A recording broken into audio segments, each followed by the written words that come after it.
Apa itu likuidasi perusahaan atau pembubaran perusahaan? Kenapa sebuah perusahaan harus dilikuidasi? Dan apa risiko hukum yang perlu kita ketahui kalau sebuah perusahaan yang sudah tidak beroperasi lagi atau tidak aktif, bisa karena rugi terus-menerus atau karena pailit, tapi tidak kita likuidasi atau tidak kita lakukan pembubaran atas perusahaan tersebut.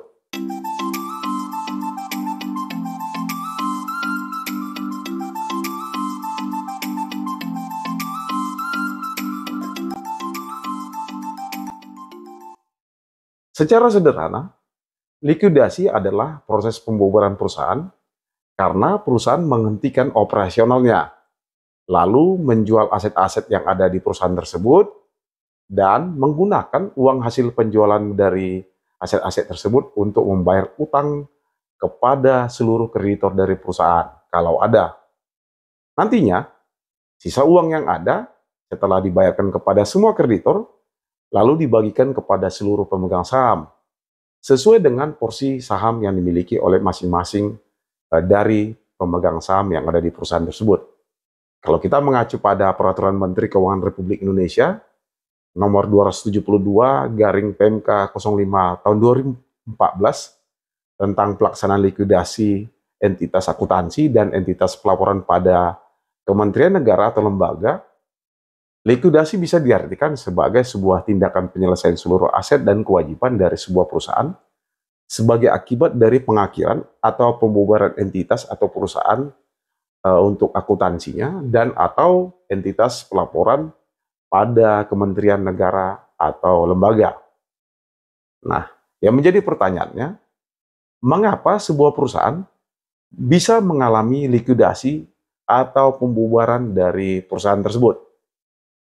Perlu kita ketahui, pembubaran suatu perusahaan atau yang kita sebut dengan likuidasi tadi bisa terjadi karena kalau kita mengacu pada pasal 142 ayat 1 Undang-Undang nomor 40 tahun 2007 tentang perseroan terbatas atau Undang-Undang PT, pertama, perusahaan dilikuidasi berdasarkan keputusan dari Rapat Umum Pemegang Saham atau RUPS sebagai mekanisme pengambilan keputusan tertinggi dalam sebuah perusahaan. Lalu yang kedua, karena jangka waktu berdirinya perusahaan tersebut telah ditetapkan dalam anggaran dasar dan telah berakhir sesuai dengan kesepakatan. Lalu yang ketiga, berdasarkan adanya penetapan dari pengadilan. Yang keempat, dengan dicabutnya kepailitan berdasarkan putusan pengadilan niaga yang telah mempunyai kekuatan hukum yang tetap. Dan di sini harta pailit dari perseroan tersebut tidak cukup untuk membayar biaya kepailitan. Lalu yang kelima, karena harta pailit perseroan tersebut telah dinyatakan pailit dan berada dalam keadaan insolvensi, sebagaimana diatur dalam Undang-Undang tentang kepailitan dan penundaan kewajiban pembayaran utang. Atau yang keenam, perusahaan juga bisa dilikuidasi atau dilakukan pembubaran kalau perusahaan tersebut itu dicabut izin usaha dari perseroannya, sehingga mewajibkan perseroan atau perusahaan tersebut itu harus dilakukan likuidasi sesuai dengan ketentuan peraturan atau perundang-undangan yang berlaku di Indonesia. Lalu yang ketujuh, perusahaan juga bisa mengalami likuidasi kalau terjadi penggabungan atau merger atau akuisisi. Selain itu, hal yang perlu kita ketahui, perusahaan bisa dilikuidasi karena adanya masalah keuangan. Jadi kalau pendapatan perusahaan tersebut itu menurun drastis terus dan biaya operasional dari perusahaannya itu sangat tinggi, maka hal ini bisa menyebabkan perusahaan mengalami kesulitan untuk membayar utang-utangnya kepada kreditor, seperti bank dan mungkin supplier dan pihak-pihak lainnya. Nah, jika masalah ini tidak segera diatasi, maka likuidasi bisa jadi jalan keluar untuk menuntaskan kewajiban dari perusahaan tersebut. Lalu yang kesembilan, likuidasi juga bisa terjadi karena adanya perselisihan internal dari perusahaan. Jadi kalau dalam sebuah perusahaan terjadi konflik antar pemilik atau manajemen atau pengurus atau pemegang saham, hal ini juga bisa menyebabkan perusahaan kemudian memilih untuk melakukan melikuidasi perusahaannya atau bisnis-bisnisnya. Lalu yang menjadi pertanyaan berikutnya, apa risiko hukum yang bisa terjadi kalau sebuah perusahaan yang sudah tidak aktif atau karena rugi atau pailit tapi tidak segera dilikuidasi? Hal yang perlu kita ketahui, jika sebuah perusahaan sudah tidak aktif atau bahkan mengalami kerugian besar hingga pilot, namun dalam kasus ini tidak segera dilikuidasi atau dilakukan pembubaran, ada beberapa risiko hukum yang bisa terjadi. Pada kesempatan ini saya akan menyampaikan beberapa risiko yang perlu kita perhatikan sebagai pertimbangan kita untuk melakukan likuidasi atas sebuah perusahaan. Pertama, tanggung jawab terhadap utang. Jadi, perusahaan yang tidak dilikuidasi, maka dalam hal ini perusahaan tetap bertanggung jawab terhadap utang-utang perusahaan yang ada, walaupun perusahaan tersebut sudah tidak beroperasional lagi atau sudah tidak aktif. Jadi, jika perusahaan tersebut itu tidak menjalani proses likuidasi atau proses pembubaran perusahaan, utang-utang tersebut tetap menjadi kewajiban yang harus diselesaikan. Jadi, pihak kreditor bisa membawa permasalahan ini ke pengadilan atau ke ranah hukum untuk menuntut pembayaran utang. Artinya, jika ada aset-aset yang belum dilikuidasi, kewajiban utang tetap harus dipenuhi. Jadi, tanpa proses likuidasi atau pembubaran yang jelas, perusahaan akan terus menanggung kewajiban ini dan masalah utang bisa semakin memburuk karena misalnya ada kewajiban bunga dalam sebuah perusahaan atau yang telah disepakati sebelumnya. Lalu yang kedua, risikonya adalah tanggung jawab pribadi dari pengurus atau direksi atau komisaris atau para pemegang saham.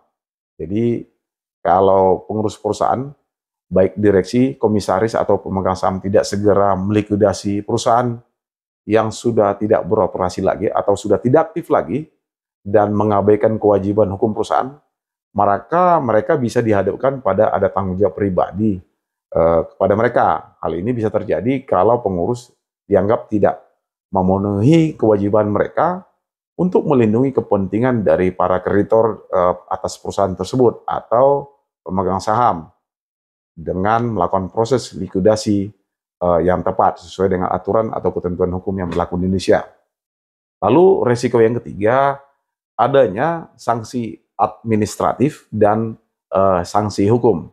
Karena perlu kita ketahui, selain ada risiko pencabutan izin usaha karena perusahaan yang tidak aktif tapi tidak melikuidasi atau membubarkan dirinya, pihak berwenang seperti pemerintah daerah atau kementerian terkait bisa juga mengenakan denda atau sanksi administratif lainnya, termasuk penahan badan kepada pengurus perusahaan, termasuk kepada para pemegang saham apabila sebenarnya ada kewajiban yang tidak diselesaikan oleh perusahaan tersebut.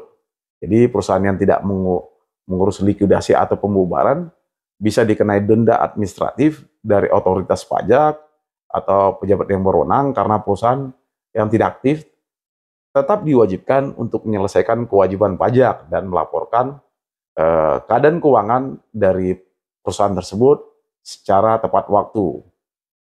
Lalu risiko yang keempat adalah adanya permasalahan pajak.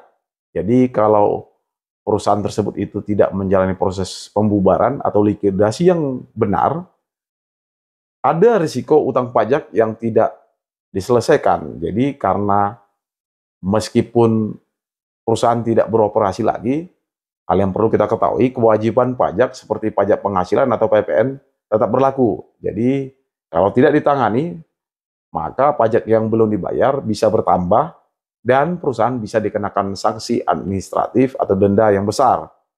Termasuk untuk penyelesaian NPWP. Nah, di sini kalau perusahaan tidak melakukan likuidasi dan masih mempunyai NPWP yang aktif, maka kewajiban pelaporan dan pembayaran pajak masih tetap berlaku yang bisa berujung pada adanya permasalahan hukum di kemudian hari, baik bagi para pengurus maupun para pemegang saham. Lalu risiko yang kelima, adanya penyalahgunaan aset dari perusahaan.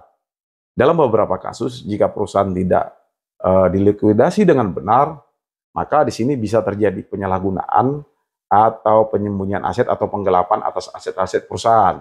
Jadi pemegang saham atau pengurus perusahaan bisa saja mengalihkan aset atau termasuk juga menyembunyikan aset perusahaan untuk menghindari kewajiban kepada para kreditor atau para pemegang saham lainnya.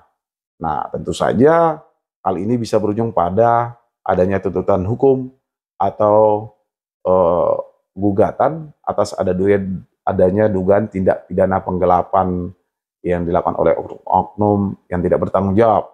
Lalu risiko yang keenam adanya kehilangan reputasi.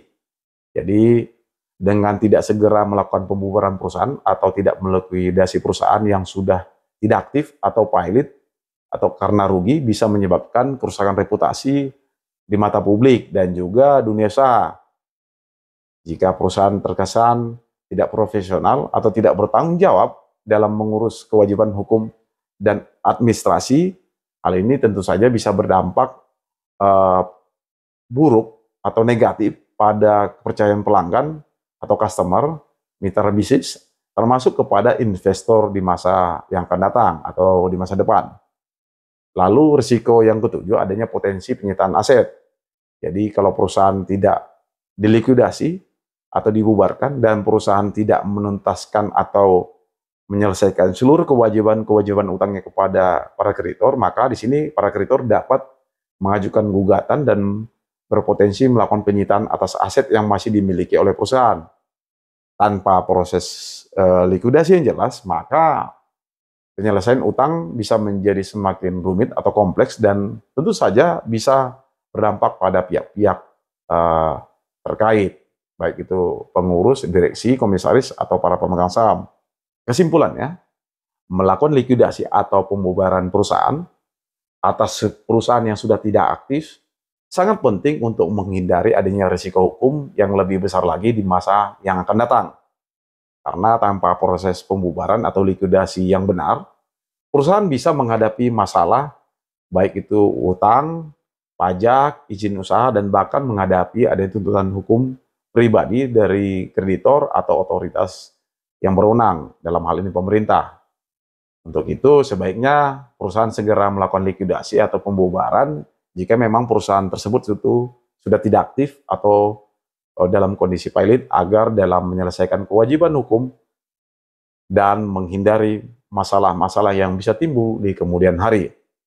So, kalau perusahaan Anda sedang berada di ambang kebangkrutan, jangan ragu untuk mencari bantuan hukum yang profesional agar proses pembubaran atau likuidasi perusahaan bisa dilakukan dengan benar dan sesuai dengan aturan atau ketentuan hukum yang berlaku di Indonesia. Salam dari saya.